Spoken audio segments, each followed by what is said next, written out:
Welcome back, everybody. It's been a minute. It has been a minute.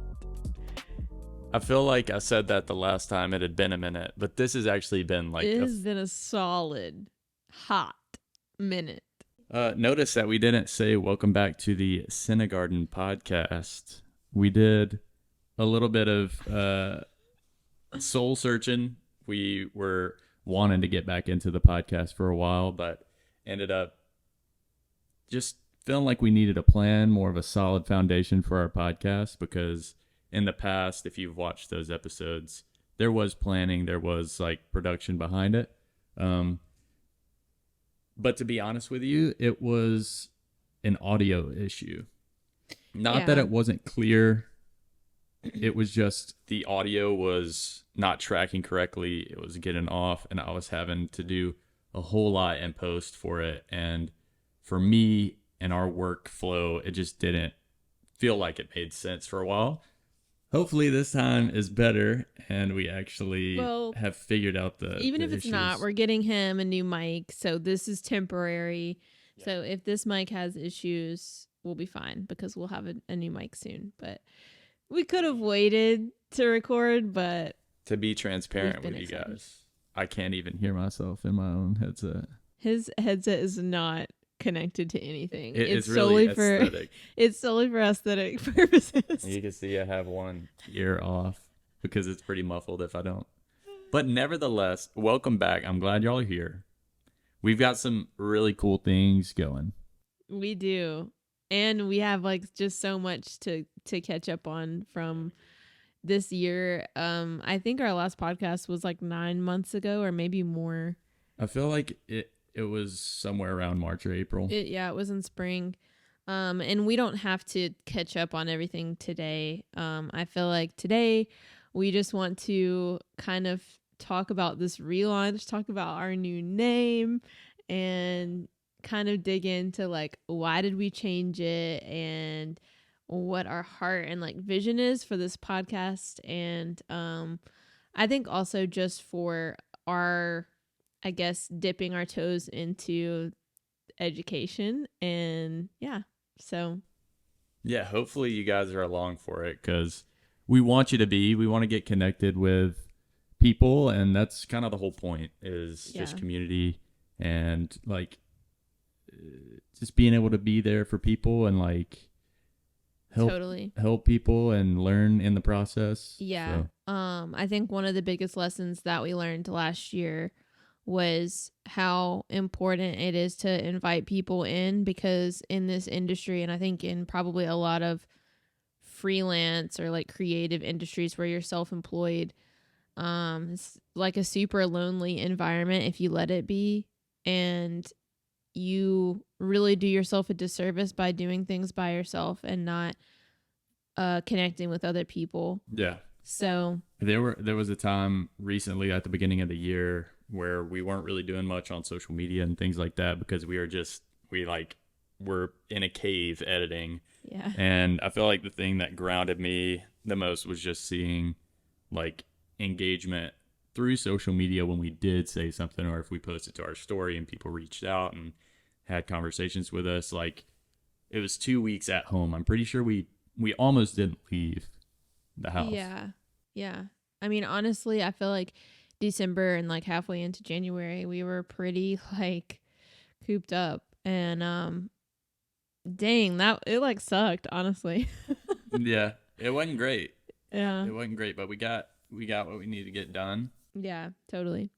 Okay, well, we're kind of jumping around, so let's address the name change. The name change. So our new name is For the Feeling, and I'll tell you the story of like where this was born, because it was only last week that it was born. It was born last week. We were actually on the way up to Memphis to purchase a new laptop, which was much needed and very nice. Yeah. Have been enjoying that purchase a lot. No rabbit trails, just gonna keep going.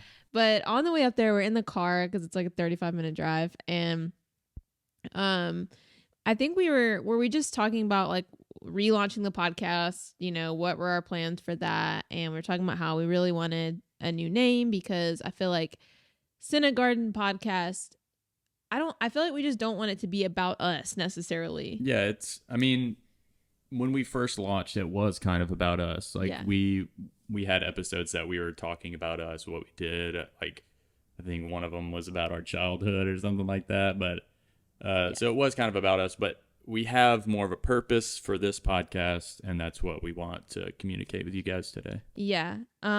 So how we came up with For the Feeling is we started talking about, like, why do we feel like we're wired to be in this industry and to do what we do for a job.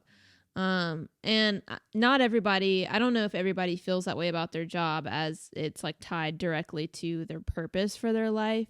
But I feel like we feel that way, and we feel very deeply connected to what we do every day in order to make a living. And we were talking about, like, why do we feel that way? Where did this come from? It's very interesting. And we started talking about, like, just our childhood, how from the very beginning we both have been very, I guess, very emotional / empathetic / I don't know, like, we've always been very deeply connected to feelings. And so feeling obviously was just a word that we kept coming back to. But we started sharing these stories, and I know from my perspective growing up, I was just very deeply emotionally connected to music, and I could always visualize things to music. And so as soon as I had a laptop with a webcam on it, I started making YouTube videos, and they were music videos. And I think I've talked about this in earlier episodes, but I could always, like, I could put myself in the artist's shoes, and I was always trying to, like, visualize how to portray the emotion that they, like, put into the song. And I just felt those feelings so deeply, and it drove me creatively. And I mean, that brings us all the way back to where we are now, where we're making films, we're making visual representations of people's, like, emotions, and we're using music to drive that emotion and that feeling. One thing we always talk about is you're a 2 on the Enneagram, and you're very conscious of what people around you are feeling or thinking, or are they comfortable, or is there anything I can do to, like, help them feel comfortable? From when I was little, like, I'll just give you the story that I told Adalenne.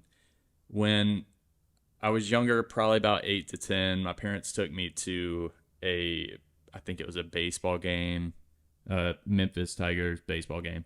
And out front, they had their mascot, who was Tom the Tiger, and it was an actual physical aged tiger. And it was in this, like, 8x8 glass cage. I have a question. Yeah. Was he, like, from the zoo? Yeah. Or they had his own? Okay. Yeah. So they would bring him from the zoo to these games so people could look at him, but he was just pacing back and forth. And I remember staring into his eyes, and he stared right back into mine. And these police officers behind me were like, "Oh, he wants you for a snack." And it wasn't that. Like, I knew that he wasn't staring at me because he wanted to eat me, which maybe he did. But I had a pretty strong feeling that he could tell that I was empathizing with him, and it's an animal, So I've had this connection with animals. I have this connection with people, just almost an unspoken connection that I can instantly have with someone that I meet.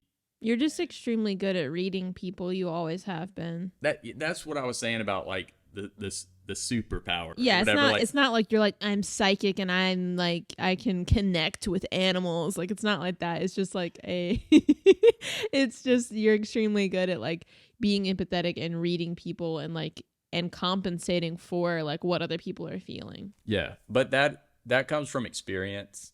Like, I mean, obviously it is part of who I am, and that's, like, my personality and how God created me.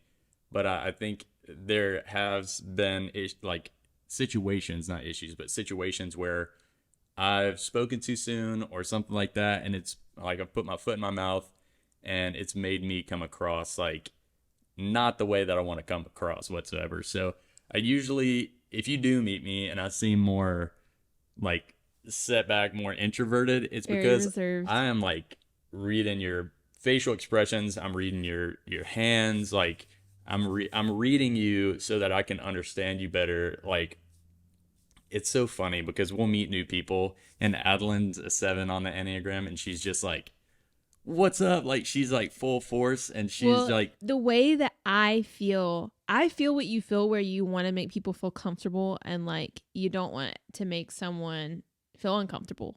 Obviously, the opposite of what I just said.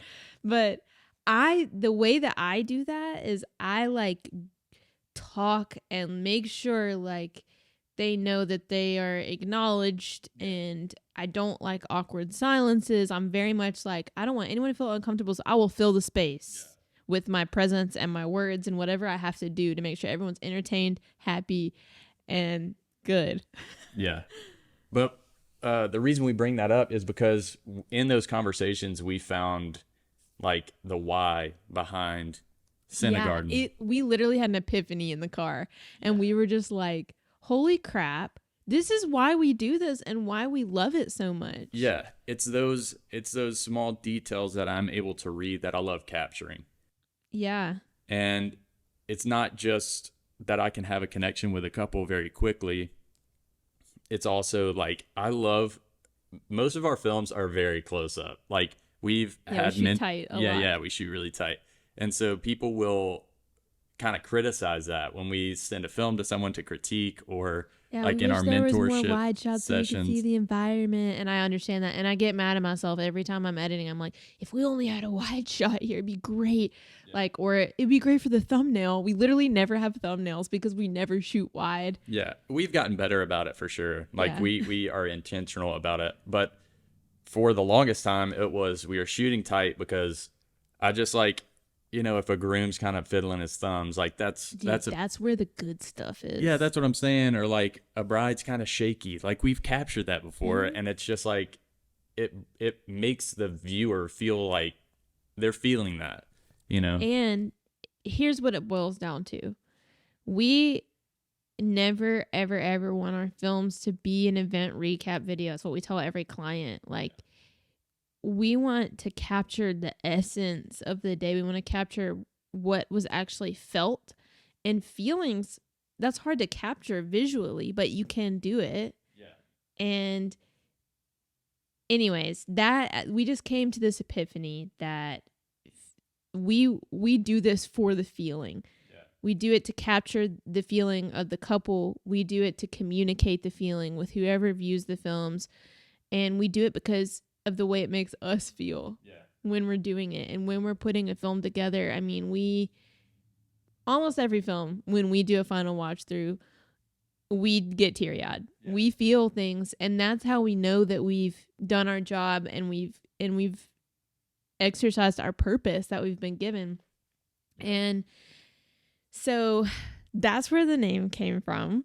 Yes. I'm very excited about that, and I feel like we both have just been really like happy about where our direction is going, not only with our business, but in diving into education and community and really expanding that way. So yeah.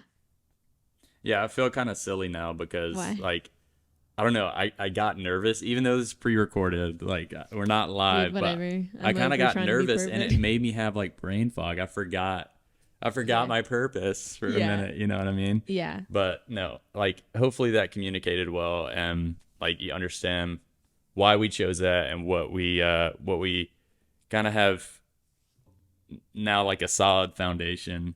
Because sometimes, like, obviously we love what we do and we're good at what we do, and we want to continue getting better at it. But having that like concrete like ethos, Adalenne keeps saying ethos. Yeah, ethos is a word that I've kind of like clung on to lately because I feel like it is so important for you to realize why you're doing what you're doing, no matter what field you're in or whatever you do with your life. I think it's so important for you to understand who you are. And one thing that it's kind of crazy, but the sermon series that we've had at church this month has been all about that. Yeah. And especially this past Sunday, it was after our conversation and like coming up with this name and kind of having this epiphany about who we are. The sermon on Sunday was all about that. Yeah. And like God's purpose and yeah, and how we just feel uniquely wired for what it is that we do, and that's why we feel so like connected and fulfilled by it. So yeah, our plans for the podcast going forward, which I mean, as far as logistics go, we were talking about posting every other Friday. But we don't want the podcast to be just about us and just about our journey and how we feel like we can educate or whatever. I think we want to invite way more people into it and let it be a place of connection and intimacy and vulnerability. I think one thing when we were doing the podcast last year is I felt like we had to have it together and sound like we really know what we're doing. And we, I mean, the reality is that we're all figuring it out. And yeah, there's always more to learn. I mean, we have our experience and we can share that. But it's a constant journey of learning and figuring out how can we connect with our couples more. And how can we connect with other people in this industry more and just create like a safe space for connection. And so that's what we want this podcast to be. We want you to be encouraged and lifted up and feel like you're not alone in this industry ever. And we are always going to respond to your DMs. You can always DM us and, vent or ask questions or whatever it is. I want you guys to feel like we're in your corner. And yeah, and hopefully you guys will be hearing from other people in our field. Mm-hmm. We have plans. We haven't like really solidified those plans, but we have plans to bring other people on and get different perspectives and to, help educate and help like give different experiences. Totally. Yeah. So we wanted to talk today, since we're talking about our why and how we like had this epiphany and all of that. We wanted to just talk about why it is important for you to find your why and kind of what it looked like for us to find it over the years. And so the reason why I think it's important for you to have a why is if you don't, it's going to reflect on your work and on your brand. There's a lack of identity. There's a lack of consistency. And from a business aspect, that's the opposite of what you want. Yeah, but I will say, I mean, we've been doing this for 8 years. Yeah. In a couple of months. It's been 8 years. And first of all, that's crazy to think about. But second of all, we didn't necessarily have our why for a very long time. And that doesn't mean that you can't produce amazing films. And it doesn't mean that, you can't be as creative as you need to be for those films. But it helps so much. And I think you hit a ceiling without a why. Sure. And I think that not only do you hit a ceiling, but I think it just slows your growth down. I think as soon as we started to really embrace like who we are and what we were passionate about within this business, that's when we saw like immense growth. Yeah, and I think we were able to do that this past year. Absolutely. Like we were able to find our why, not necessarily like we did have that epiphany last week and that was our why, like very definitive, but we've felt our why for a long time. Yeah. For at least the past year, if not more than that. I think we just posted a video on YouTube, one of our past clients, like a wedding film, and someone in the comments said, like, kudos to you guys, because I went back to a wedding film from a year ago, and the amount of, like, I guess not verbatim, obviously, he was just saying we've grown so much, and, like, it seems like we found, like, who we are in our films from just a year ago. Yeah, and I think part of it, too, was I feel like we've known for a while who we are and what we wanted our brand to be and like how we wanted to connect with our clients and everything. We've known that for a while, but we weren't taking the steps to really embrace it. And part of that was just situational of us working other jobs alongside of our business and things like that. But yeah, this past year, we like just fully embraced, who we feel like we're wired to be. And now we're seeing the fruit of that, which is just absolutely incredible. I want to talk about like just kind of our journey over the years, how, starting out, we were just going through the motions and like filming weddings, editing weddings, posting weddings, and there was no real brand identity. There was no real mission behind what we were doing. We were just doing it because we could, and we were learning from the experiences, but it wasn't like super intentional learning. Mm-hmm. Yeah. And I think what really kind of solidified that we wanted to do things differently was, one of the things that solidified was our own experience with a videographer for our own wedding. Right. And by sharing this experience, we do not want to bash anybody on how they run their business, on how they do things, because the way that we do things and the way that we are so deeply like invested in connecting with our couples and having this like deep relationship with them, not everyone runs their business that way, and that is 100% okay. Not every couple wants that kind of experience, and that is okay. We just knew that's not the way that we wanted to do things, and we don't find fulfillment in having like no connection with our couples. We just don't enjoy doing that. We've done that. I mean, in the past, we've had those experiences where we show up, we shoot, and we leave, and it just doesn't feel right to us. Like it makes it, honestly, it makes it harder for us in post. 100%. We just can't create the edits that we want to with that type of relationship with our couples. And so anyways, with our own wedding, we had the kind of experience where the only correspondence was email. There was no phone call, Zoom call, in-person meeting or anything like that. No shoot beforehand or anything. And on wedding day, the person that I had been emailing with wasn't the person who like came and filmed. I didn't know, neither of us knew the person who came and filmed. And they I don't think he didn't speak to us. He didn't introduce himself or speak to us. There was no relational layer to the way that they conducted their business. And I felt really disappointed in that experience, and that is on us for the lack of research that we did. And it wasn't during the day. I don't think I ever felt that during the day. No, it was after the fact that I was like, man, we could have chosen someone that was a better fit for us. Yeah. But like I said, it was a different time. Like I feel like we were still kind of 5 years. Honestly, we were still kind of that way. I mean, like just communicating, obviously we had like phone calls and things like that, but I mean, it was 2018 when we got married, and so the industry looked a lot different. And I mean, there were definitely weddings that we showed up and maybe were much more of a fly on the wall than we are now. Definitely. That's for sure.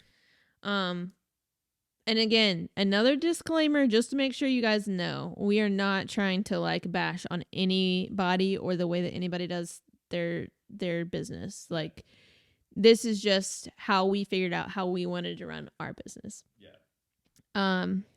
Dude, my phone is blowing up. My family is texting me about the weather. We got a little bit of snow.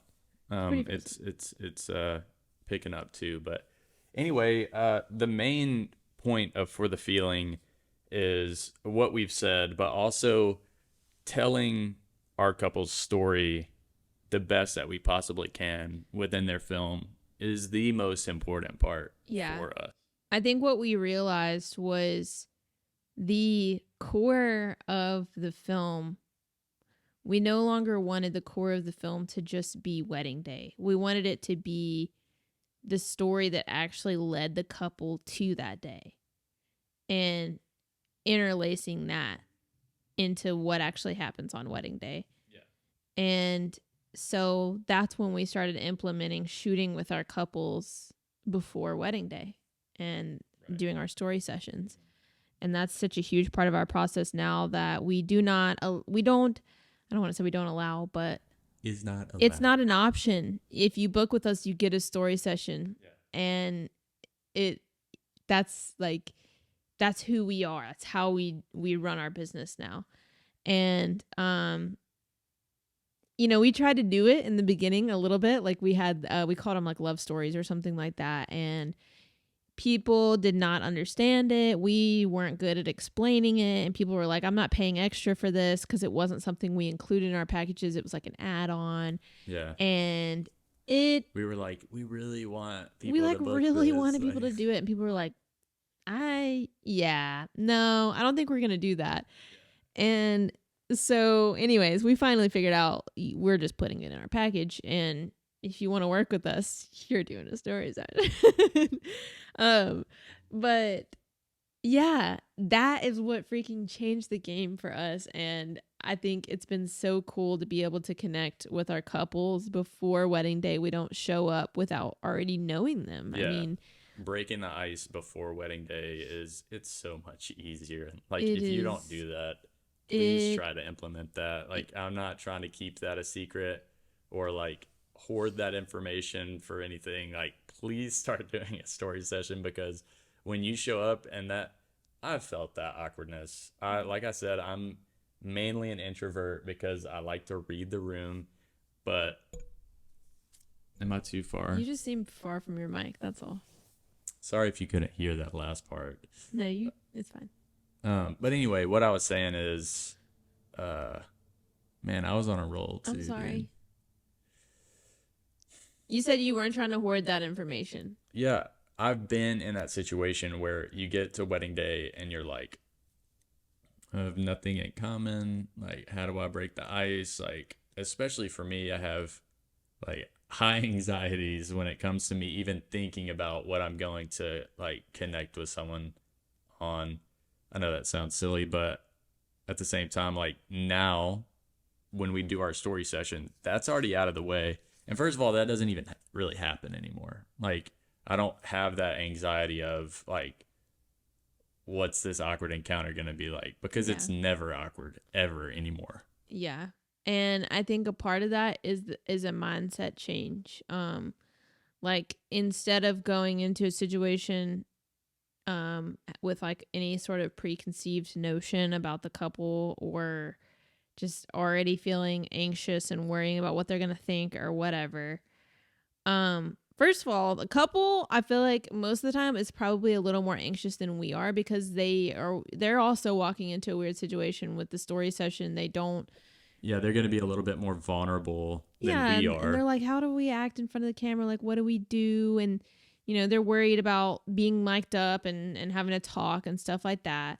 And so there is no need for us to be anxious. Like we're there to guide that couple. Yeah, we're there to make things not anxiety filled. So we had a huge mindset shift and just decided to start walking into situations very confidently and very just choosing to be disarming. And what I mean by disarming, I use this word a lot, but like be yourself. Like we act like weirdos with our couples when they barely know us. Like we just show our personalities. We make stupid jokes. We're kind of nerdy. We just show that side of ourselves.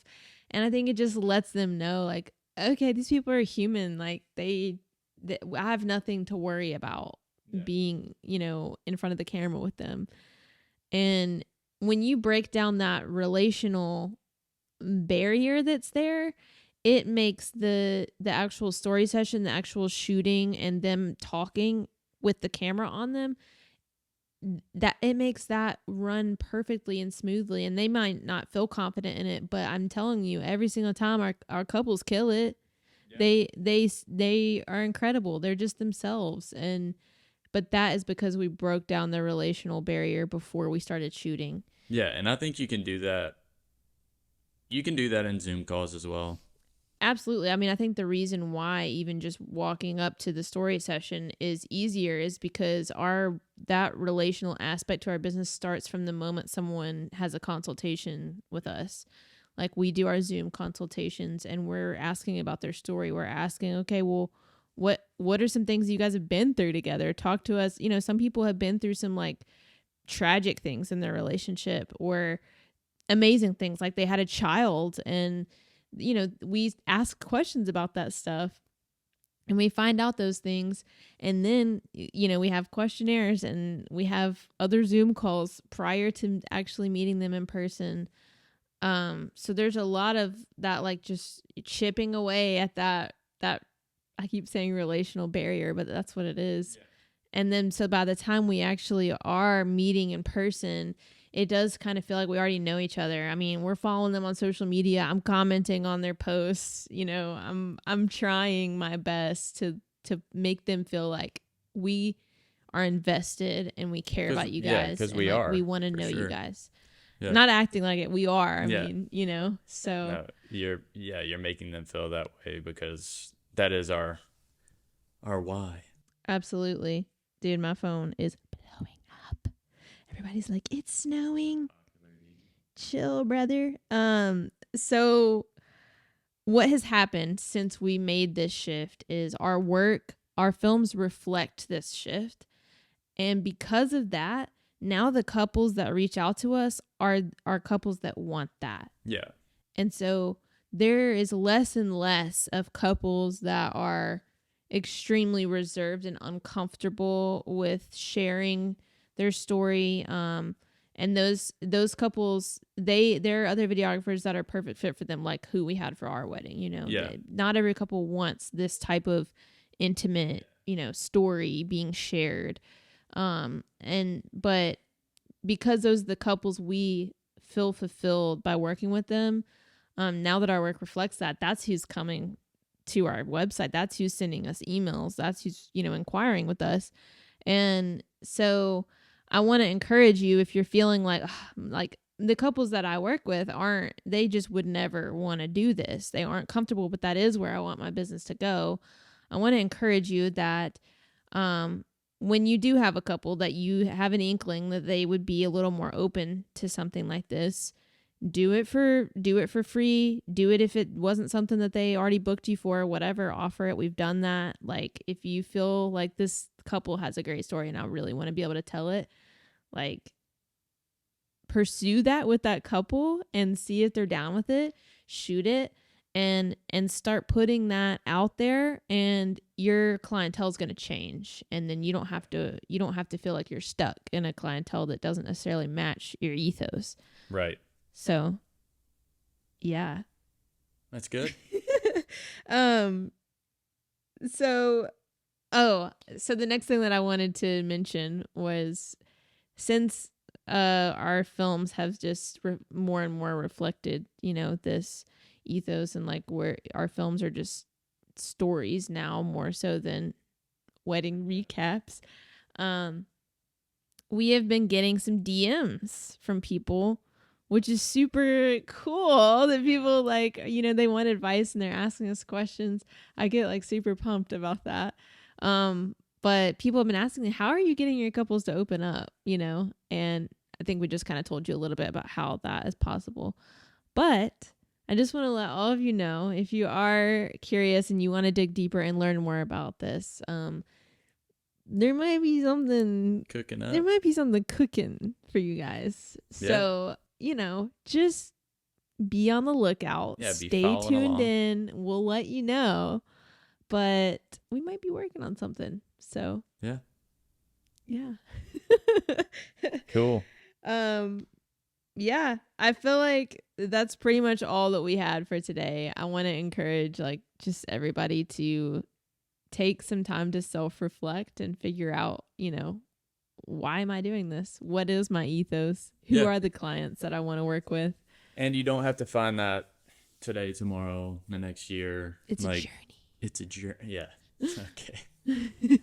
I am surprised that I wore these headphones the whole time. Like I said, whoa. I won't use your track for that. because I hit her mic. But yeah, look at this. Not connected to anything. You poser. I know. Adam was like, well, we don't have to connect it to anything, but you can just wear them. So we're both wearing headsets. But it's fine. You're throwing me under the bus like I wanted it to be fake.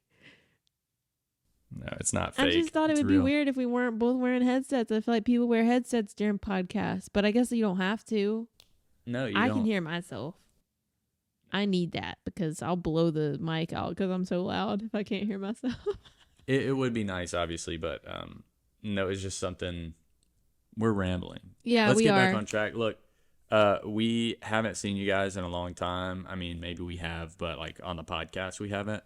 So there's a lot of things that we have experienced in the past. Like we did all of our destination weddings last year, and we'll talk a little bit about that. Totally. And fill you guys in. We posted a vlog yeah. yesterday. Ooh, let's talk about that. Vlogs coming out Mondays. I don't know right now every Monday, but you know, there may be a time when we like need to shoot more vlog content in order to maintain the Mondays, but we just have a lot that we built up over last year. Right. Yeah. So that vlog was from last June, and we did a lot in July and August, and so much. Yeah, we did a lot in the fall too. So go check out the vlog. Those are Mondays, and then the podcast, like we said, every other Friday we'll have podcast out. Yeah, we're super excited. We love you guys. Again, our DMs are open and we are always down to just have a conversation. I'm always down for a mentor session. I wanted to mention those. We did want to mention that. Yeah, we didn't put that on our notes, but Go ahead. I think one of the most what's the word I'm looking for? I think what truly put us on the trajectory that we wanted to be on was allowing other people that we admired and were inspired by speak into what we were doing with our business, and that really helped us a lot last year. We had 2 different incredible filmmakers mentor us, and shout out to Stanton. Shout out to Sarah Boomer. Why do you whisper that? I don't know. When you started doing that took me by surprise. But yeah, Multiply Media. I don't even know what you're saying anymore. Multiply Media and Films by Stanton. Multiply Media, we did one session with them, and it was amazing. Yeah. Became good friends with them. And Films by Stanton, Stanton Giles, he mentored us from January until April March. Or May. Or maybe April. Maybe April. Anyways. It was very... point is, encouraging. This is freaking essential. Okay? You need to be open to mentorships. You need to do a mentorship. You don't have to do it with us, but do it with someone that you're inspired by and that you want to learn from. It's an open space. It's a safe space to ask any questions you want. There's no knowledge that is off the table. There's no gatekeeping. Like, you get it all. And we offer those 2-hour Zoom call mentor sessions, and we would love to do that with you. So look, I was a teacher before getting into filmmaking, and I kind of miss it. So I'm pumped. Like when we get a mentorship session, I go all in. I know, dude. We freaking take a ton of notes before the session because we're ready to, I